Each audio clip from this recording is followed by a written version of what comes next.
Hey guys, welcome back to today's video. Today is Tuesday, October 12th, 2021, and today we're going to be talking about the state of Texas and its new congressional map following the 2020 presidential election.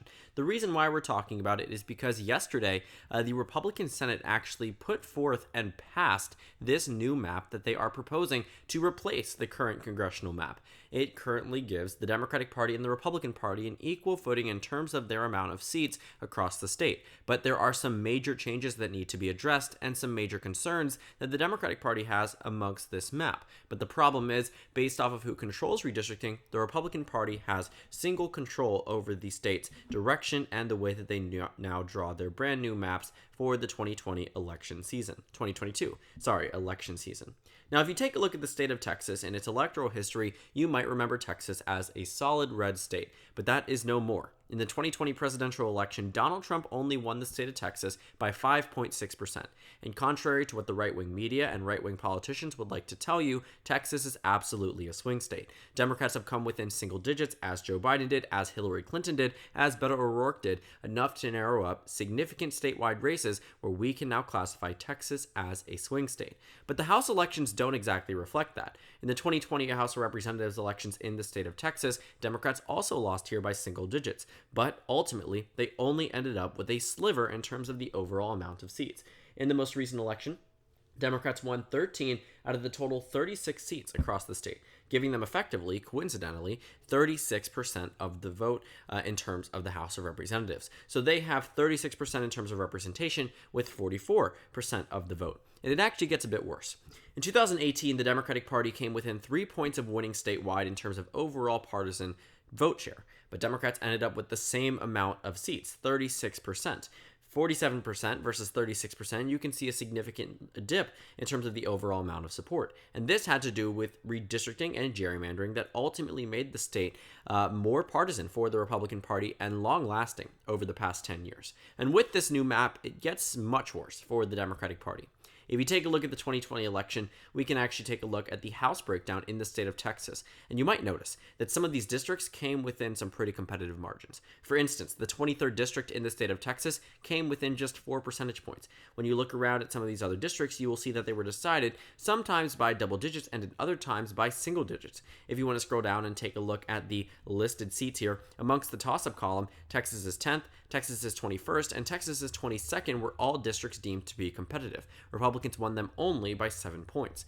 In the Republican-leaning seats, there were an additional 4 seats. Republicans won here by double digits in 3, and won by single digits in the other 2. Texas is 6th, and Texas is 31st district. So when you take a look at those total districts, I believe that's 8 across the state, you would expect that many of these would be competitive in the 2022 election cycle, just as they were competitive in the 2020 election cycle. But the catch is the Republican Party is drawing them in such a way that they no longer will be competitive. And it's not just those districts that are competitive either. In the Democratic-leaning column, Republicans actually ended up winning the 23rd district and the 24th district, with Democrats winning the 32nd district and the 7th district. So in total, there are 12 total competitive races within the lean column, toss-up column, and so lean column for both parties, Democrats and Republicans, that ultimately made Texas one of the most competitive states for the 2020 election cycle. The Republican Party did get the upper hand in most of these districts, but that doesn't change the fact that they could have gone to a Democrat. Now, with this new map that has been passed by the state Senate, it is entirely impossible for many of these districts to end up more in favor of the Democratic Party than they were previously. Let's take a look at our map, for instance. In many of these districts, the Democratic Party had a pretty good chance at victory. The 2nd district had a partisan lean of Republican plus 9, the 22nd Republican plus 8, 10th Republican plus 9, 31st Republican plus 11, 21st Republican plus 10. As you continue on, plus 11, plus 11, plus 5. And you would think, okay, those aren't the best seats for Democrats, but it puts them in a position where they potentially could win. And if you look at the pure toss-ups here, you have 6 total races that are deemed to be pure toss-up, and then you have an additional 8 seats that are lean for the Republican Party, which means that in a Democratic wave, if they were to play their cards more effectively than they did in 2018, technically speaking, Democrats could have won way more seats and could have been able to overcome with this majority in the old map. Now in this new map, here's what has been proposed and passed by the Senate Republican Party. You can see that the map changes. You only see one Republican seat that is lean. And I kid you not, when I say one singular Republican seat that is lean, there were 8 in the old map. Okay, what about highly competitive seats? There has to be more, right? No. In the old map, there were 6. Now there's 1. So now, all of these districts, a number of them, 23 of them are solid, safe, without question will not be competitive. Remember Dan Crenshaw? You're looking at that former 2nd district as a Republican plus 30 district. His current district now, Republican plus 27.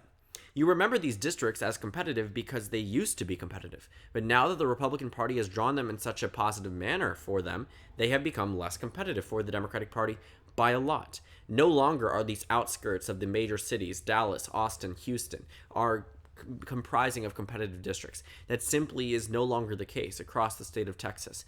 And thus, the Democratic Party has no real shot at gaining seats in the state of Texas outside of just one district here, the 23rd, with a partisan lean of Republican plus 13, previously with a partisan lean of Republican plus 5. So the Republican Party really drew this map in a way that Democrats can't win. There is no possibility for them, at least in the immediate future, and it's going to take a decade of change in order for the map to be drawn in a different way.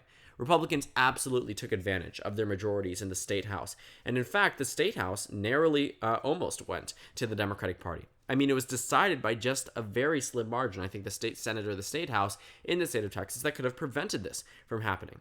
But it was the Democratic Party's failure to win down ballot races that resulted in this new map being drawn so harshly against the Democrats, and thus can explain why they are trying to combat it in other states.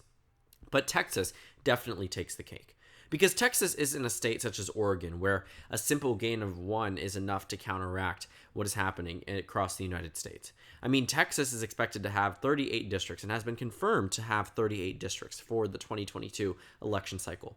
38 districts is a lot. That is a very significant amount, and it makes it very difficult for these maps to be drawn in a way that the Democratic Party will have any type of boost from it. Because Republicans are in control and there are just so many seats, the Republican Party honestly could have made it worse for the Democratic Party. They could have took this new 15th district, not the new one, but I guess a more competitive one than it was previously, had a partisan lean of D+2 before, now it's even. They could have made it way more Republican, but I guess for whatever reason they decided not to. I think that ultimately the net gain doesn't change much, but that's not the only thing we're looking at. The amount of possibilities for pickups dramatically decreases. And consequently, the Democratic Party really has no hope in this state for the next 10 years. And that's exactly what the Republican Party did. They knew that there's a possibility that they could lose the governorship in 2022, 2026, or 2030, to a point where the governor could end up preventing this measure. Or they could lose control of the state house, the state senate, and they are likely to gerrymander those as well in order to make them less competitive for the Democratic Party and more favorable for the Republican Party. And it sort of keeps this self-reinforcing cycle. The Republicans draw the map favorable for Republicans, so Republicans pass it. Republicans win the election, and they draw a map more favorable for Republicans. Republicans pass it, then they get reelected. I mean, something will have to break, and it will either take a wave year for the Democratic Party or a governorship that would be able to prevent that measure, but only in 10 years from now, because Greg Abbott is still the governor of the state and won by a very solid margin back in 2018. But this is beginning to tell the story of what many maps are going to end up showing us after they finish their redistricting process. The Republican Party has the upper hand when it comes down to redistricting. I'm releasing a video on that tomorrow to talk about the implications of redistricting and why the Republican Party ultimately just has that that control and the upper hand in every single regard. If you want to take a look at the state's 2010, Texas in specific, the 2010 House elections, this was actually surprisingly a more representative sample of what happened in the state. Democrats received 31% of the vote. They won 27% of the districts in the state of Texas. In 2012, they didn't get too much better. Democrats won 38% of the vote and won 36% of the amount of districts in the state. So back in 2012, 2010, the maps were much better and more representative of what the Democratic Party's vote share was in Texas. But the fact that the Democratic Party is getting the same amount of votes as they did in 2012 same amount of representatives as they did in 2012 when they were losing across the state by 19 points versus an election where they only lost the popular vote by 3 points, it's a very significant change in terms of the popular vote, but not at all a significant change when it comes down to the House of Representatives. You're talking about Democrats at 13 versus 12 when they gain nearly 10% in terms of the popular vote. The state itself has already been gerrymandered into oblivion, and yet it has been gerrymandered even more. And you can see this in the efficiency gap, which essentially just gains the amount, calculates the amount of wasted votes that don't contribute to a winning candidate. And this Senate passed plan is a Republican plus 15% efficiency gap, meaning that there are a significant amount of votes that simply will go wasted because they are not in competitive districts, they are not in Democratic districts. And ultimately, the Democratic Party is going to be pretty upset about this as well.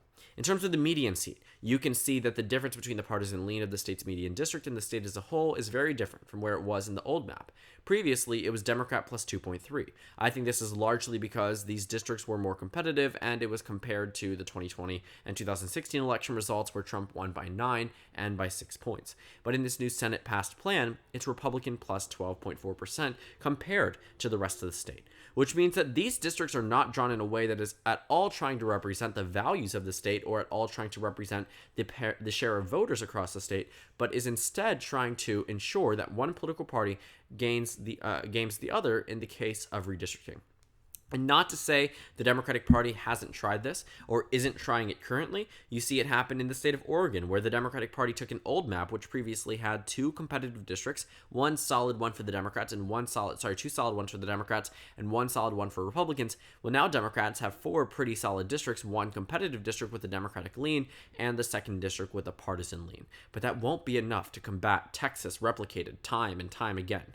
The thing is, the Democratic Party is already struggling to hold on to the House of Representatives, and that's with opportunities of pickups in the state of Texas. Without this, if they lose elsewhere, they completely lose control of the House. If Florida Republicans draw this map, which I am entirely sure that they will, in a more favorable manner for themselves, it will prevent the Democratic Party from maintaining control, because they will inevitably lose certain seats in 2022. It's just a question of which seats, and if they can't counteract these losses that are inevitable at this point, they will not be able to retain control. So instead of playing on the offense, I think in a state such as Texas and what we might see in the state of Florida, instead of making it so Democrats are losing seats, they will probably play it a little bit safer by drawing maps that are just more solid for Republicans. Instead of drawing two seats that are Republican plus 3 and Republican plus 7, they are now drawing districts that are Republican plus 31 and Democrat plus 9. Obviously, having a Democrat there might seem counterintuitive just to the fact that they have control of the redistricting process, but it prevents a Democrat from winning in that one district where in a wave election they might be able to win too. There are certain gains and losses that have to be assessed during this redistricting time period, and the Texas Republican Party has efficiently and what seems to be, just effectively drawn this map in such a way that Democrats cannot win in the state of Texas. And this is likely the blueprint that many other Republican states will follow as you continue on. And you can see this highlighted in some of these other states. For instance, the state of Georgia is another state that I wanted to point out where you can see that the new proposed map adds a Republican-leaning seat and removes a highly competitive seat. That Republican-leaning seat is the 6th district in the state of Georgia, where Lucy McBath defeated Karen Handel in the 2018 election, and now, in the new map that is likely to be passed, or a similar version of it, would have a Republican lean of 16 points in that 6th district. Previously, it had a Democratic lean of just 1. So you can see that these maps are being drawn in a way that shores up these Republican areas, gives a more solid one for the Democrats. For instance, take a look at this. 2 Democrats currently hold the 6th and the 7th district, which are Republican plus 4 in the 7th, Democrat plus 1 in the 6th. And now they'll give one to the Democrats in the 7th district, say, okay, have one seat, but you can't have the other. You can't have both. Right now, Republicans are in that position where they don't even have either of them because of that wave election. And yes, there is a possibility they could win both of them, but why risk the possibility when you know you can for sure get one? They are pretty much doing loss aversion at this point, where they are trying to prevent losing any seats at all, and more so trying to ensure the Democrats, in a sense of maybe appeasement, particularly that could be the case in Georgia and Texas. I'm not entirely sure what their strategy is there, but I do think that it makes sense what they are doing and can be pretty much applied to a standard political strategy that will likely benefit the GOP for the next 10 years. And we will see the Democratic Party at some point in 2020 through 2030 win the popular vote in the state of Texas and likely come up with way less seats than the Republican Party because of the way these maps are being drawn today. There's really no map that I'm looking at right now that Republicans have complete control over that tries to make the Democratic Party in a better position for obvious reason. And in almost all of these maps, they are being drawn in a way that makes certain Republican districts much less competitive.